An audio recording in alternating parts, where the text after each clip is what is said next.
You're listening to the Cyberwire Network, powered by N2K. Having a great security culture in a company is your best asset. It really is. People always say, like, humans are the weakest link. No, they're the weakest link until you train them, and then they are your strongest link. Hello, everyone, and welcome to the CyberWire's Hacking Humans podcast, where each week we look behind the social engineering scams, phishing schemes, and criminal exploits that are making headlines and taking a heavy toll on organizations around the world. I'm Dave Bittner from the CyberWire, and joining me is Joe Kerrigan from the Johns Hopkins University Information Security Institute. Hello, Joe. Hi, Dave. Later in the show, we've got the second part of Carol Theriault's interview with the hacker who goes by the name Freaky Clown. And we are back. Joe, I'm going to kick things off this week. I've got a story. This comes to us from WXYZ out of Detroit. It's an ABC affiliate. And the story is Michigan Energy Company warns of increase in imposters trying to enter homes. So what's happening here is folks who are pretending to be representatives of the local energy company, they're knocking on people's doors and they're saying, I have to come in your house. It's an emergency. And if you don't let me in your house, I'm going to shut off your power or your gas or your utilities. I'm going to shut them all off.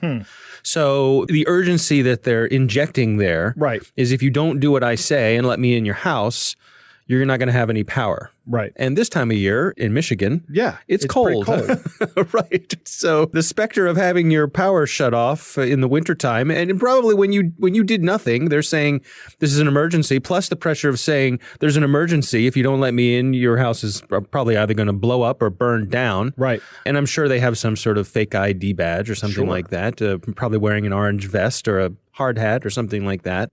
Everything to make them look official. There you go. I mean, it's a good reminder to be wary of these folks. The folks from the actual power company said their folks will always have an ID badge. Of course, as we said, that's not hard to reproduce. Right. They said there are times when they have to shut down electricity, but they will never threaten to shut off your service if you don't comply with their immediate demands. Right. I imagine that if there is an emergency, they don't go to your house and say, I'm going to shut off your power if you don't let me in your house. They just shut off your power. That's a good point. I would also think that if there were an emergency, they would probably have someone from law enforcement with them. Correct. Don't you think? I would think so. I would think so, you too. Could have somebody impersonating a law enforcement officer. Well, I think that's a little more high risk than it is. Than going door to door, you know, in a vest and hard hat. What do these guys do once they get inside? Well, they steal things. So they get in the house and they say, oh, I got to look around, and they go and they look for jewelry. They look for basically anything they can get their hands on. Some people think they might even be just casing the joint to see if it's a place to come back to later. Right. But they're up to no good. This reminds me of back probably a decade ago. Did you ever get the folks coming around to your office and they'd say, I want to lower your long distance call charges. Can I look at your phone bill? We get this all the time. Did you? Yeah. They'd say, like, I'm going to use Bell Atlantic because they don't exist anymore. Right. They come around and they'd say, hi, I'm from Bell Atlantic. And they had a lanyard that said Bell Atlantic and a little ID thing. And they'd say, we'd like to lower your long distance phone service charges. Can I look at your phone bill? And of course, I'd look at them and go, no. Right. Have you lost your mind? I don't know you. You're a stranger. I'm not letting you look at my phone bill. Well, what did they do when they got the phone bill information? I don't have no idea. Oh. I mean, because I never let them look at it. Right. Okay. But I sent them away, and they seemed very surprised. What do you mean? Don't you want lower bill? No, go away. You're bothering me. Right. Leave me alone. I already did my research. Be gone. Yeah, exactly. Get off my lawn. Anyway, so be careful of these folks coming around trying to get in your house. And as always, I think the people who are probably most likely to fall for this are either the elderly or children. Yeah, absolutely. So I envision the risk in my house being that I'm not home and my kids are there. I mean, they're older now, but when they were teenagers, they might have just let somebody in. That's right. That's right. Yeah. So I get the word out there. Remind your kids, remind your elderly folks or friends or neighbors that these sort of things happen. And there's nothing wrong with calling the police, calling 911 if you're suspicious. Even if there's an emergency, call. Right. They will never be mad at you for checking it out and making sure. So that's my story this week. Joe, what do you have this week? All right, Dave, my story comes from Tara Lepore over at iNews. Okay. We're going to have to put a link to this one in the show notes because this one is long and convoluted. And it's about a woman named Sarah Hudson in the UK. She had recently refinanced a property through National Westminster Bank, or NatWest as they call it, Okay. over there in the UK. And she had a large amount of money just sitting in a savings account. And she was going to use it for some repairs on this property. Okay. I don't know if this was a rental property or whatever, but she had the money in her account. Right. She gets a phone call while she's driving home, and it comes up as the NatWest number that she has saved in her phone. And the woman on the line says that she's from the NatWest fraud department and needed to check about 2 direct debits that were made with a Manchester address that had been set up from Sarah's account. Okay. And Sarah says, no, those aren't mine. And the caller goes, well, I'll cancel them. Okay. So Sarah's about to say, hey, thanks, goodbye. And the caller says, there's some other activity I need to run through with you. Okay. And the caller asks Sarah to log into the banking site. And Sarah says, I'm driving, I can't do that. Okay. So then the caller says, well, can you give me the last 4 digits of your online banking password? And Sarah's like, no, I can't do that for you. Good. Right? Good. All good so far, right? Right. So then the caller tells Sarah, we really need to sort this out because we believe fraudsters are active on your account right now. And your accounts have been suspended, right? So the heat is on. The heat is on, exactly. Okay. So Sarah gets home and she gets another call from the same woman who again asks if she'll log into her accounts. Right. Sarah logs in, and when she logs in, she sees that every single one of her accounts is indeed suspended. Oh. Okay. And it looked like she had no money whatsoever. Wow. The caller then says, I know how we can resolve this, but if you don't move money into a safe account, NatWest can't guarantee you'll get the money back. I'm going to go ahead and spoil this for everyone who's listening right now, even though you've probably already picked up on this. This caller is a fraudster. Yeah. It's a fraudulent call. So then Sarah receives a text message from NatWest saying that someone's changed the phone number on her account. And the caller says, have you changed the phone number in your account? And she goes, no, but I just got a text message that said I did. Right. So this is starting to look like something's really going on her account. Right. So the caller says, I'm going to pass you off to somebody else. And this time it's a man. And this person reads through a bunch of transactions to confirm this is Sarah's account. And this is where Sarah actually does something very smart. She goes, how can I confirm that I'm talking to someone from NatWest? And the guy actually says, I called you on a NatWest number, right? That should have come up in your caller ID. Right, which it did. And I'm going through your account telling you transactions. Surely that should convince you that I am from NatWest. Right? Sarah is then transferred to a third person who's an older gentleman. And he says that he is the one responsible for suspending the accounts and that he was going to replicate all of Sarah's accounts. Okay. But Sarah needs to transfer all of the money to a safety account. Something that had already been mentioned by the 2 previous people she'd spoken to. All right. Right. He then says, go get your card reader. Now, here in the U.S., we're not really familiar with what this is. No, what is this? Right. This is a piece of hardware. In the UK and most of Europe, they have a chip and pin system. Right. And this is a piece of hardware that's not connected to anything, but you plug your card into it, and it gives you a time-based password or a time-based key. It runs through the chip on your card, and based on a secret in your card, it generates a code. So a little extra bit of security. Extra bit of security. Got it. Exactly. Okay. So she gets the card reader, and he gives her the account number and something called a sort code, which I'm guessing this is kind of like a routing number and an account number here in the U.S. of where the money's supposed to go. And she notices this is to a Barclays account. Different bank. A different bank, exactly. So she says this is another red flag. And the guy goes, oh, well, NatWest and Barclays have a partnership for fraudulent activity of this sort. And she transfers 19,960 pounds. Okay. That's a lot of money. Yeah. It's like 40 grand, close to 40 grand here in the U.S. And the guy says he'll call her back and provide an update about what's happening with the fraud. Okay. So as soon as this phone call ends, Sarah starts to think, I've done something wrong here. She immediately calls NatWest fraud department and within 15 minutes is talking to somebody who verifies that, yes, you've been scammed. She gives them the Barclays account number, and the people from NatWest say, we're going to try to stop this fraudulent account number. So she says that the account that was set up at Barclays was set up in Sarah's name. Okay, so it looks like Sarah is sending money from Sarah's account to another one of her accounts at a different institution. So this doesn't set off any red flags at any of the institutions. Right. Because somebody has opened a fraudulent account for her at Barclays. But she's the one who ultimately authorized the transfer. She authorized the transfer using this card reader device, right? The scammers knew everything. They knew her mother's maiden name. They knew she went to NatWest. They knew that she had recently refinanced, and they asked her about it. during the course. You read the article. It's very long and convoluted. Yeah. At the time of the writing, they're still waiting to see if Barclays could stop the fraudulent transaction from going through. I'm hopeful that because she was talking with somebody within 15 minutes that she can get her money back, but we just don't know if that's going to happen. But there's a lot going on here. There is a lot going on here. First off, it hit right after she'd done a refinance. So I'm going to speculate, and not too wildly here, that the scammers got this information or got a lot of this information about her and about the fact that she just done a refi from some third-party organization that was involved in the process. Here in the U.S., we have people like mortgage brokers who help people do this. Right. I've used them in the past. We also have settlement attorneys here in the U.S. When you refinance your house, it's just like selling your house. Again, you have to go to settlement on it. Again, and is that a public record? It is a public record, but this is, and this is something that's happened, but she's getting this phone call relatively quickly. Right. So I don't know how long it takes in the UK to put these things in the public record. Here in the US, it takes like 2 months, but she's getting this like within 2 weeks of having the refinance So happen. they could have an inside person at the refi place. They could have that. That would also be a great way to get a lot of this personal information. That's correct. Including bank account information. They could have the mortgage broker could have an inside person, or they could just be compromised and have somebody in their system that they don't know about. Right. They spoof the bank's number. Yeah. That's another big point. You can never trust caller ID. It's just, you just can't do it anymore. Right. The only thing that a telephone number provides you is that, okay, I don't know this person. Mm-hmm. It never confirms that you do know this person. Okay.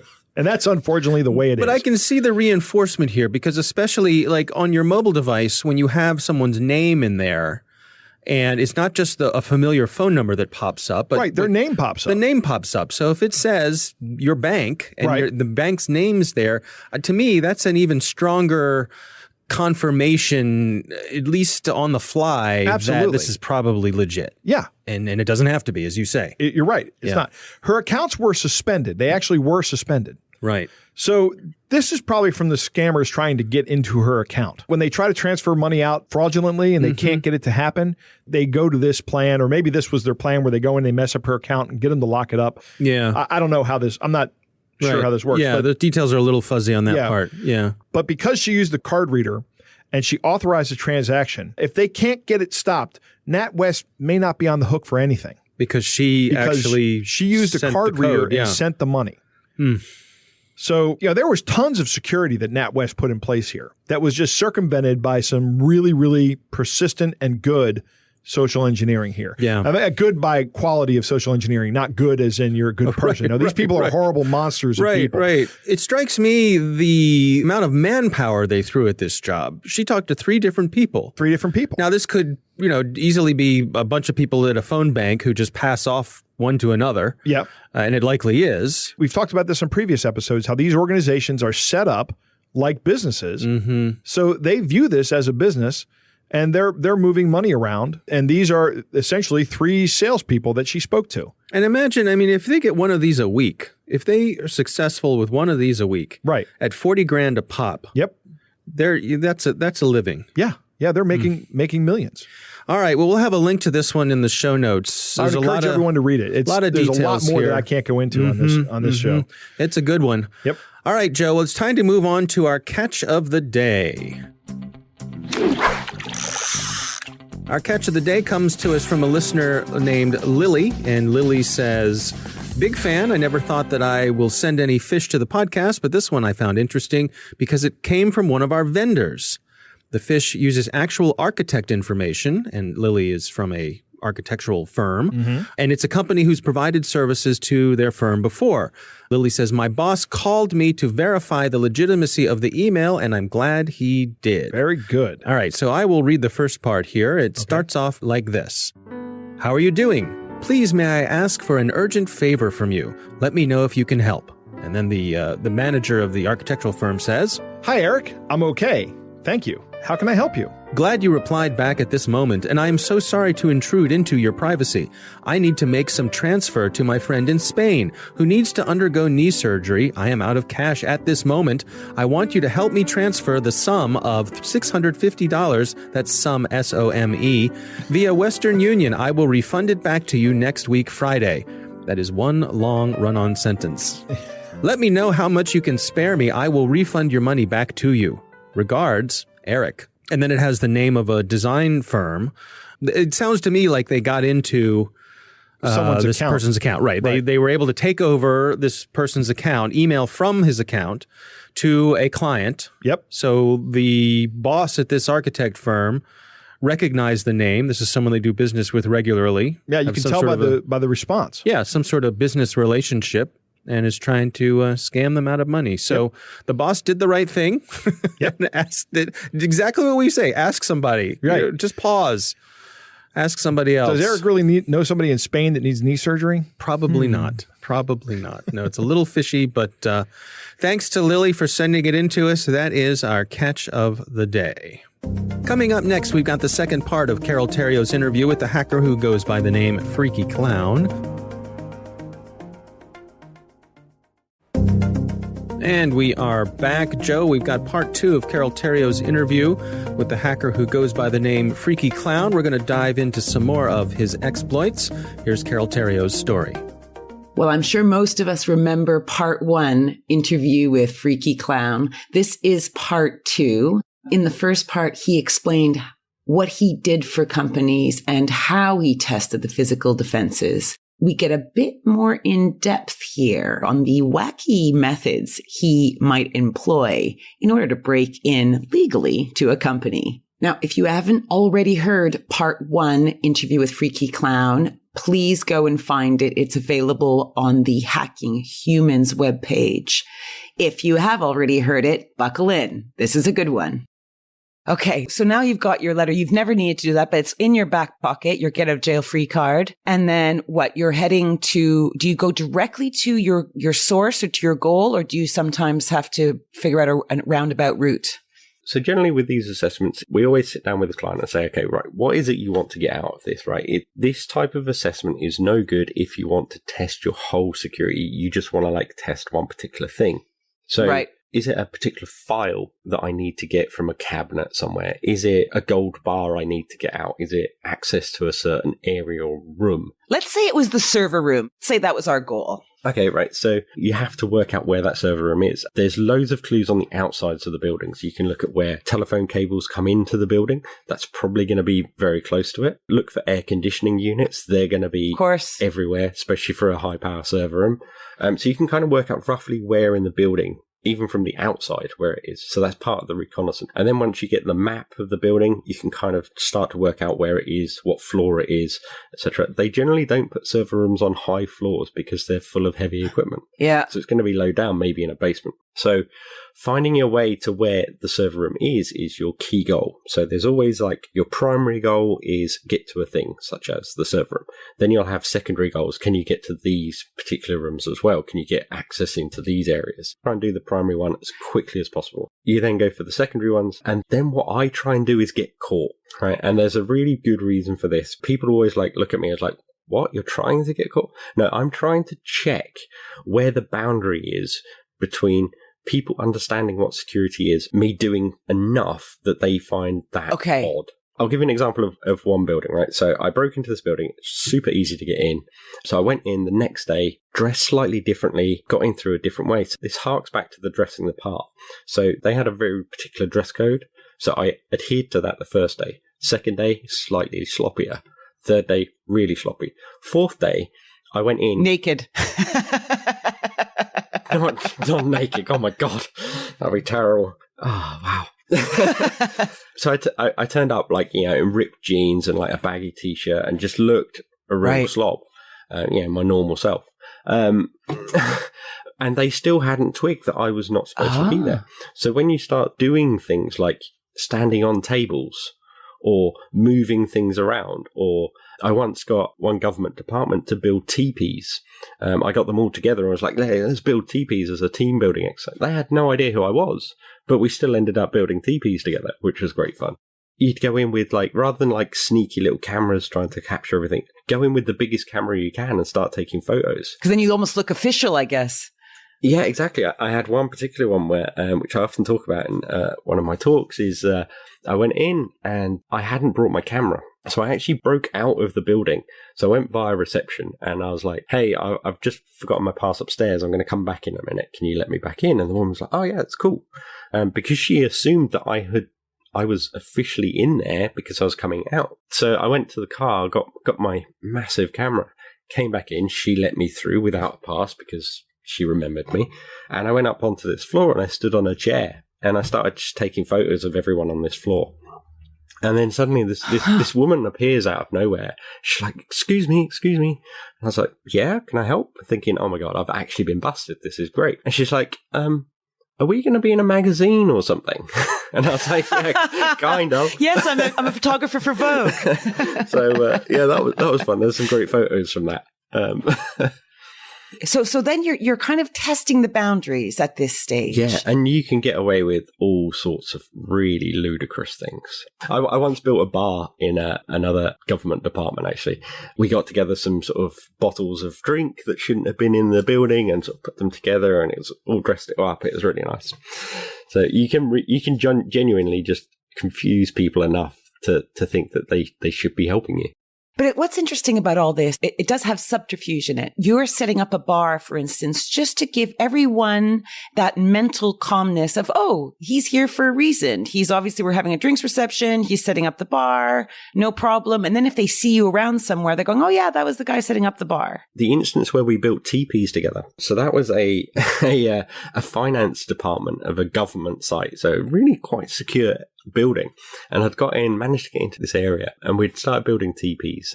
I've got a really great photo of it. We're building teepees with their coats, and I get what I need from that department, and I move on. And then later on, I'm showing the client round, like sort of I got in here, and I said, oh, I got into the finance area, and he's like, really? That's hard to get into. And I was like, well, no, I just walked in. And so we get in there and they all see me and they're like, hey, FC. And we're like high-fiving and we're like talking about the teepees.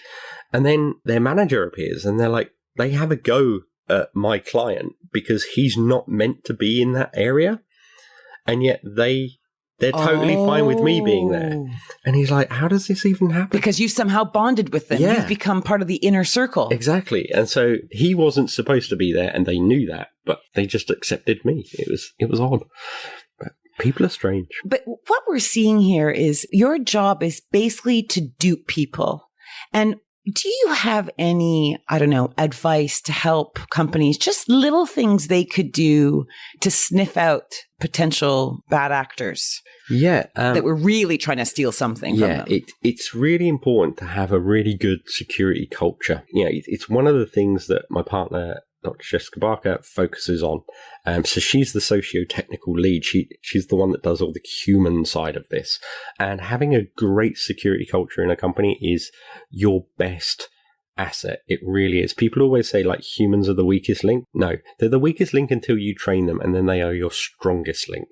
Because if someone is well trained in understanding the threats that bad actors can have on the company, they're the ones that are always going to stop it. If you see some of the massive cyber attacks that we've seen recently, like sort of £1 billion tried to be stolen from the SWIFT network, that was stopped by one analyst. Wow. Yeah, and we're seeing things like that all the time. Even some of our clients, we've had massive spear phishing attacks, like CEO fraud, that was stopped because one person was like, that's odd, that doesn't sound like the way that Jeff would write an email. If they understand it, if they know what can be done and how it would be done, then they're in a much better position to stop it before any technology can even get in. And this harks back to what I was saying right at the beginning is, if you've got a weak area in the physical or the human or the cyber area, then you don't have a great security culture.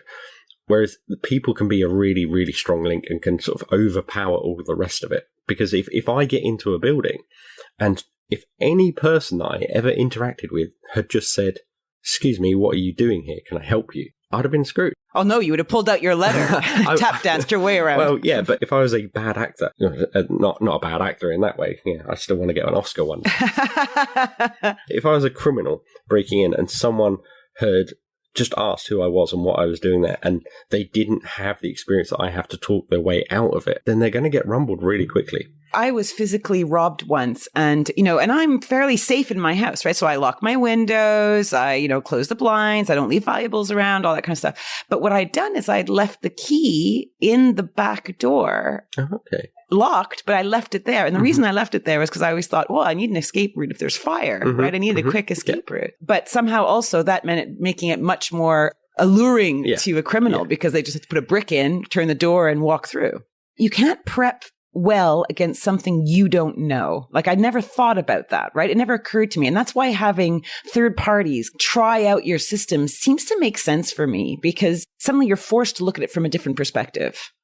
Yeah, and this is the thing, like other companies are trying to do what they're great at, right? If you're a software company, you're building software. If you're a manufacturing company, you're manufacturing stuff. If you're, whatever your role is as a company, you're doing that.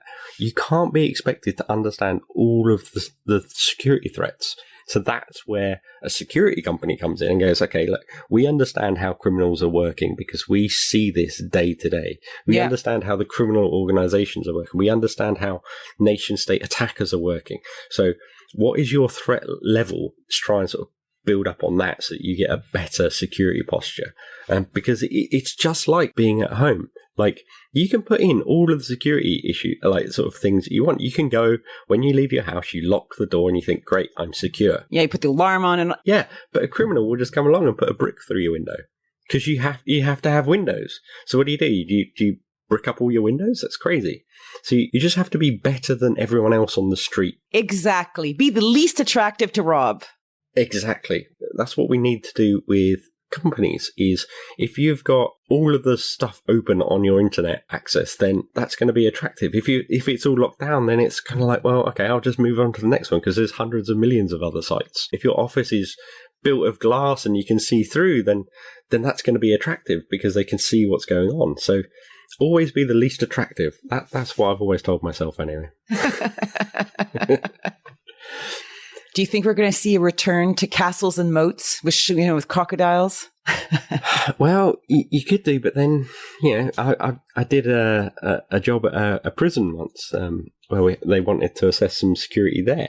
And it was great. It's all really good. It's good for like people trying to get in and out through a fence, but they hadn't thought about drones. Okay. They hadn't thought about this thing. And so it was like, okay, this is great. So they looked at all this drone technology and I was like, okay, it's really good that you've done this, but criminals aren't going to use drones. The method that we see, this is an actual thing that I've seen in use at a prison to get contraband in and out, is you get a fishing rod and you put stuff on the end of the fishing line and you cast it and then you cut the line. That's it. Wow. And there's no loud drone going on. No one's using drones to get stuff in and out of prisons because it's too noisy.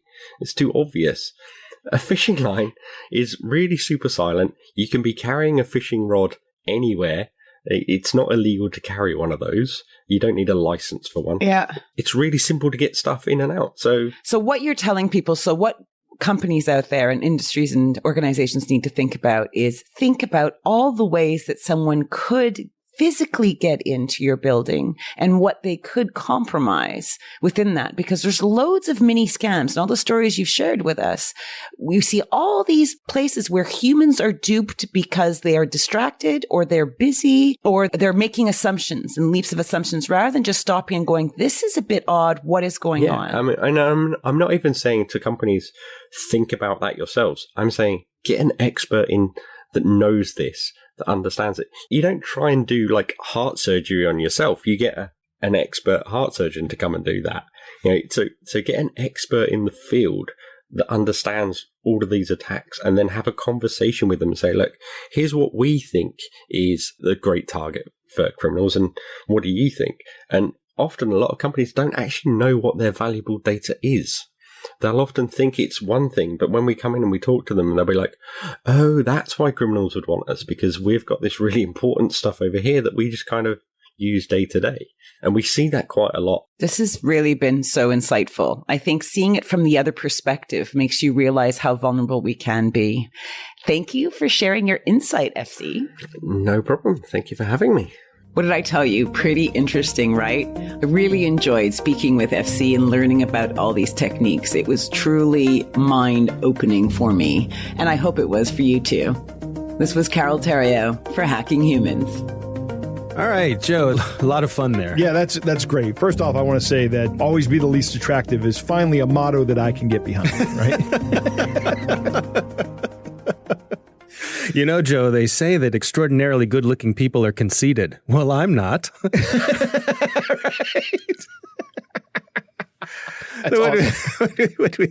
What did we take away from this week? Couple of things. Number one, there are some things you'll just never be able to hide. And I think that's a great point. Like, it's going to be pretty obvious where your server room is based on the input of the phone cables and the network cables and the internet connection, but more so really about the HVAC, the heat exchangers for the cooling system inside there. It's going to be pretty obvious where they are. And he's right. They're going to be generally on the bottom floor because it's easier to install them there. Generally cooler down there.